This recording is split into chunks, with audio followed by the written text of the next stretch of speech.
한국경제TV 생생한 실전 투자 정보 와우퀵. 월 5,000원 커피값으로 투자 정보가 내 손 안에 배달됩니다. 와우퀵 N에서 만나요. 오늘은 코스닥이 쉬어가면서 제약 바이오도 그동안 잘 올라갔다가 좀 쉬어가는 양상을 나타내고 있는데요. 제약 바이오에 대한 관심이 요즘에 시장에서 많이 커진 상황이죠. 해당 업종의 또 애널리스트와 함께하는 시간 마련했습니다. 오늘 이 시간은 NH투자증권의 한승현 연구위원 모셨습니다. 어서 오세요. 네, 안녕하십니까. 네. 오늘은 약간 분위기가 잠잠한데 그래도 맞습니다. 며칠 전까지만 하더라도 반도체 뒤를 이어서 제약 바이오주들이 차세대 주도주가 될 것인가 이 부분에 대해서 시장에서는 논의가 좀 있었거든요. 주도주로 부각될 수 있을까요? 어떻게 보십니까? 내년에 보게 되면 코스닥 이제 바이오가 좀 좋을 거라고 생각을 하고 있습니다. 크게 보면 세 가지 이유일 텐데요. 첫 번째는 금리 인하, 그리고 두 번째는 코스닥이 좋을 수 있겠다. 세 번째는 이제 트럼프 정책 측면에서 헬스케어가 수혜 업종으로 올라갈 가능성이 있다라고 생각을 하기 때문에 제약 바이오 내년의 흐름 좀 강세를 보이지 않을까라고 생각을 하고 있습니다. 네, 지금 말씀하신 트럼프의 정책 국면에서 수혜를 입을 수 있을 것이다. 이 부분은 아무래도 중국의 제재를 가하면서 이 부분에 반사이익을 얻는다는 것인지 어떤 정책에 대해서 이야기를 하고 계신 건지 보다 구체적으로 설명을 해주시죠. 네. 일단 모든 섹터가 트럼프가 어떻게 생각하는가에 따라서 이제 주가가 좀 움직일 수 있는데 명백하게 올해까지는 좀 피해 업종이었고요.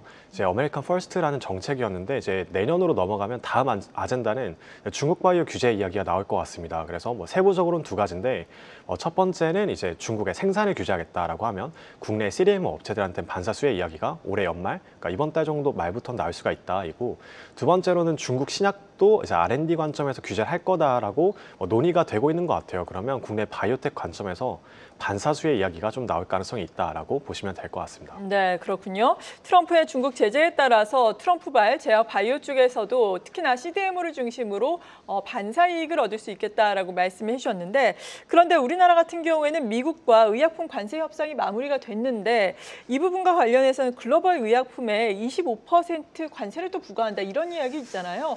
이 부분의 영향은 또 받겠습니까? 이게 계속 새로운 이야기가 나오고 그러니까요. 있기는 한데요. 어저께는 이제 영국산에는 이제 관세를 부과하지 않겠다라고 하면서 추가적인 내용들이 나오곤 있지만 이게 보게 되면 최국 대우 국내로 이제 한국은 받게 될 가능성이 높고 그러면 15% 원안이 좀 유지되지 않을까라고 보는 게 합리적인 것 같습니다. 네, 그렇군요. 그리고 빅파마 차세대 R&D 쇼핑철을 주목을 하자라고 또 리포트에 쓰셨더라고요. 여기에서 또 주목을 하고 계신 쪽이 2026년에서도 가장 중요한 신약 산업이 비만 쪽이다라고 말씀해 주셨어요.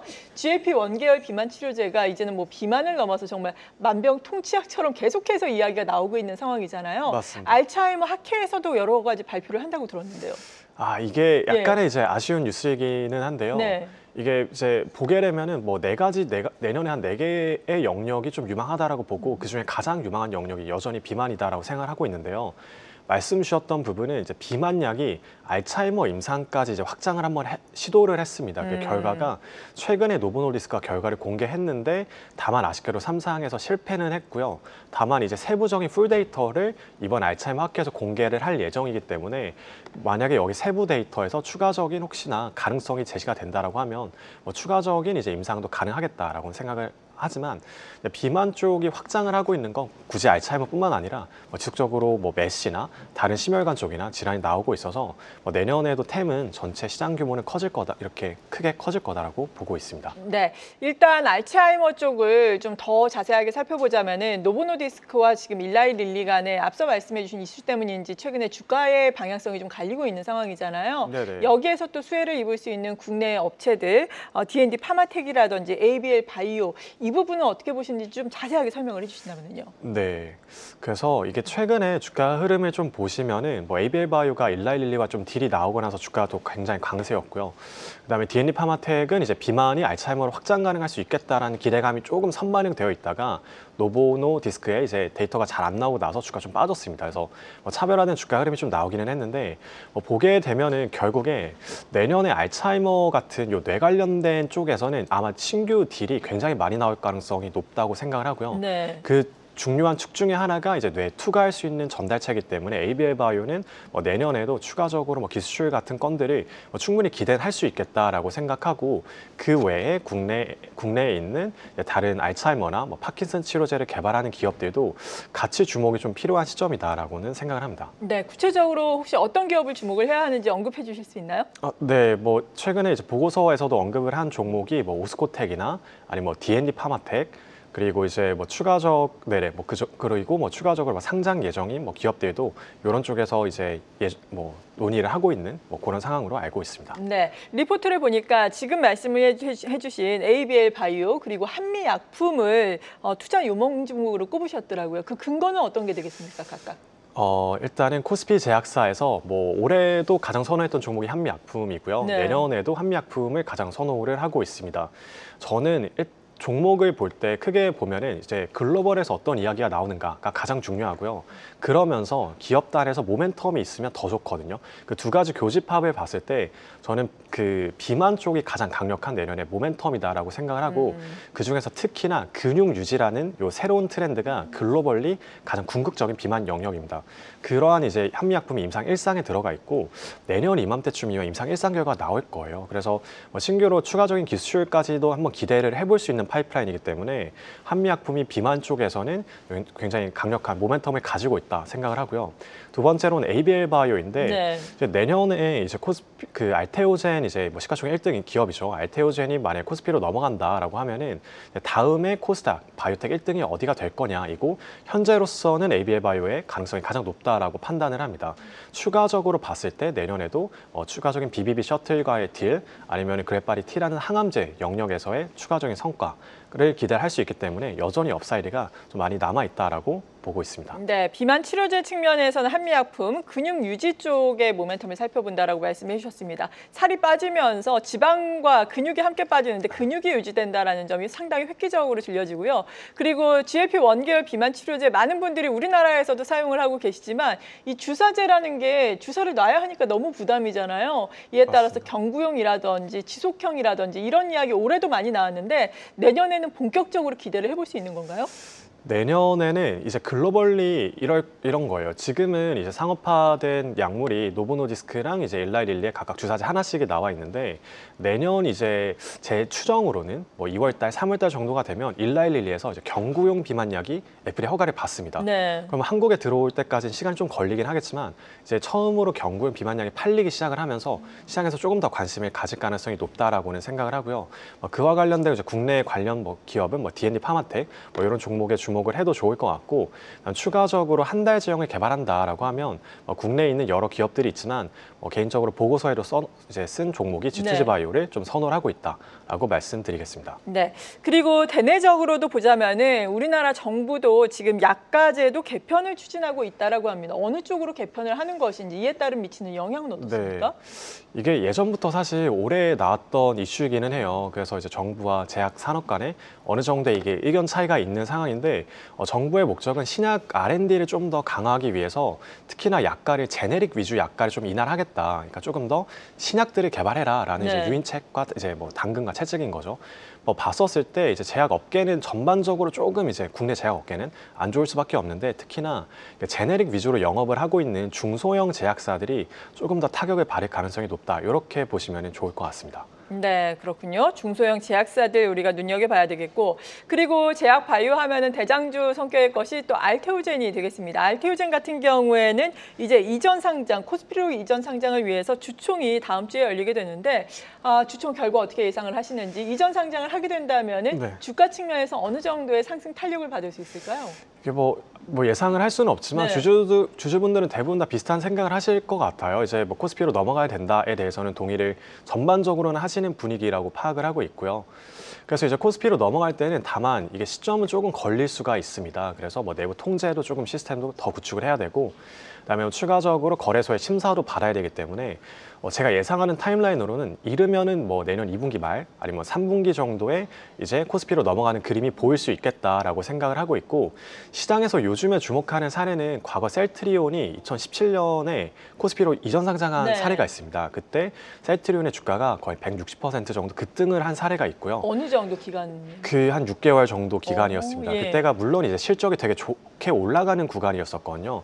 그러다 보니까 이제 알테오젠에도 기대를 하고 있는 측면이 있는데, 알테오젠도 지금 이제 실적이 그렇기 때문에 더욱더 중요한 시점이고, 제가 보기에는 내년 1분기 실적이 특히나 중요할 거다라고 생각을 하고, 그 파트너사 머크가 아마 먼저 공개를 할 거예요. 그게 아마 4월 말 정도 예상을 하기 때문에 그때쯤이 알테오젠의 주가 측면에서의 뭔가 이제 좀 변동성이 크게 있을 만한 시점이 아닐까라고 생각을 하고 있습니다. 네, 그러니까 코스피 지금 이전 상장 이전까지는 일단은 기대감으로 주가는 올라갈 수 있겠다라는 말씀으로 이해를 해봐도 될까요? 그렇죠. 그리고 이제 그 전에 뭐 신규 딜이나 이제 회사 소통을 하고 있는 아니면은 뭐 업데이트들이 있기 때문에 뭐 충분히 긍정적인 재료들은 있는 상황이긴 하고요.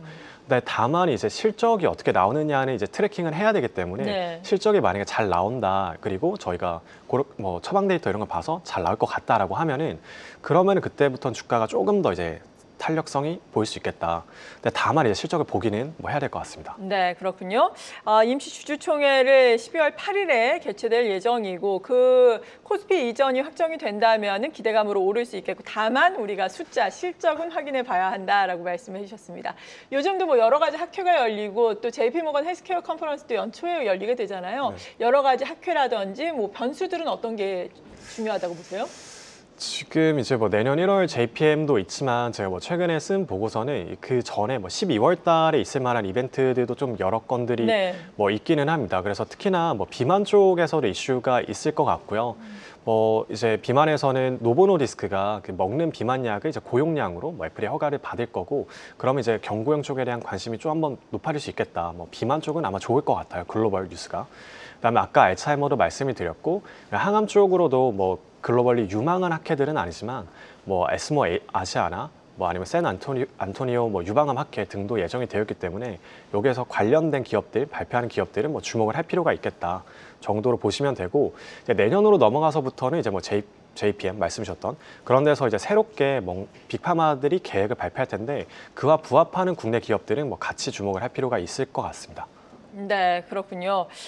그리고 AI 신약과 관련해서도 리포트에 내용을 쓰셨는데, 이 부분에 대한 기대감은 지금도 가져도 되는 건가요? 네, 그래서 제가 마지막으로 말씀드릴 거는, 내년에 결국에 그 라이센스 인을 하는 주체는 빅파마들입니다. 빅파마들이 내년에 어디에 관심을 가질 거냐라고 하면 4가지를 좀 꼽아봤고, 비만, 그리고 유전자 치료제이라는 RNA, 그리고 넥스트 키투르다라는 관점의 이제 차세대 항암 파이프라인, 그다음에 AI 쪽이고요.